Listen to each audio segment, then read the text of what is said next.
Welcome back to the Garden with Joe and Holly radio show. Time for your questions, our answers. If you've got a question, you can certainly submit that over to us two different ways.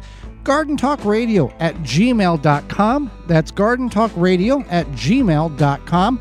Or if you'd like to communicate with us, you can certainly do that by calling us on the Proclamation Hotline brought to you by Proclamation Goods.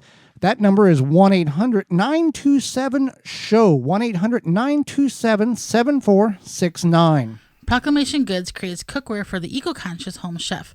Their pans are non-toxic, have a lifetime warranty, and are made in Wisconsin. Their award-winning stainless steel Proclamation Duo cookware set is a 12-inch skillet and a stock pot that doubles as a wok. Best of all, the skillet and stock pot hinge together to form a Dutch oven. It's 2 pans with a versatility of 10, empowering you to cook more with less. If you care about your health and strive for a more sustainable lifestyle, then Proclamation Goods is for you. Supply is limited, so order yours now at proclamationgoods.com. All right, let's jump right in the questions. Can or should I soak my peas to speed up germination, Holly? Yeah, you can absolutely do that. It's not necessary. No. But you can do that, especially maybe if you are concerned about not having, like, them not being watered enough or something like that.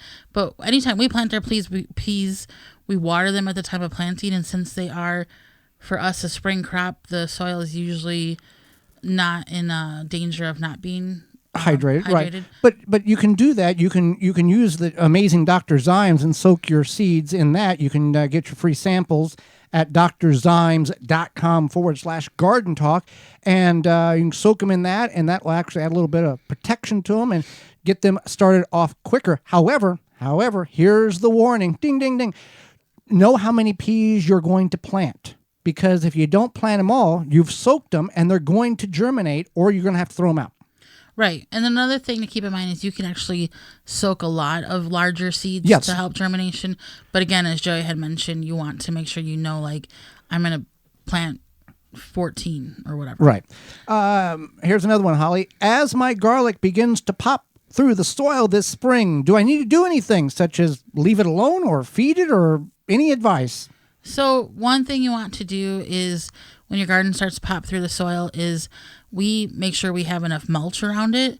But before you do that, you can definitely take, what's it called? Not a trowel. Well, you could take a trowel. What's the, like, cloth thing? A cultivator? Cultivator. And you can kind of, like, cultivate around it, and then you could feed it with some liquid fertilizer or just put some compost once you kind of... Some simple grow. Worm castings. Yeah. And you kind of feed the soil a little bit, give it a little boost of nutrients, and then you can put mulch around it, but you don't have to do anything else. And you want to weed around it gently too.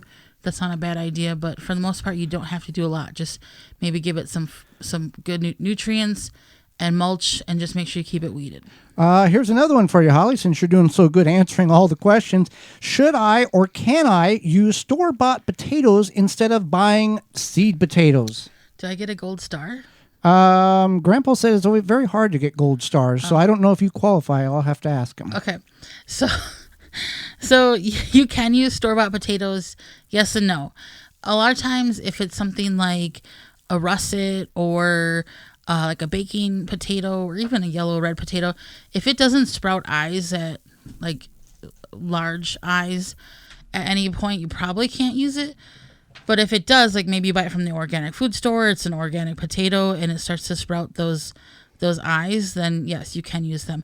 You might not know the variety, but you can usually grow them. For more information, please visit thewisconsinvegetablegardener.com.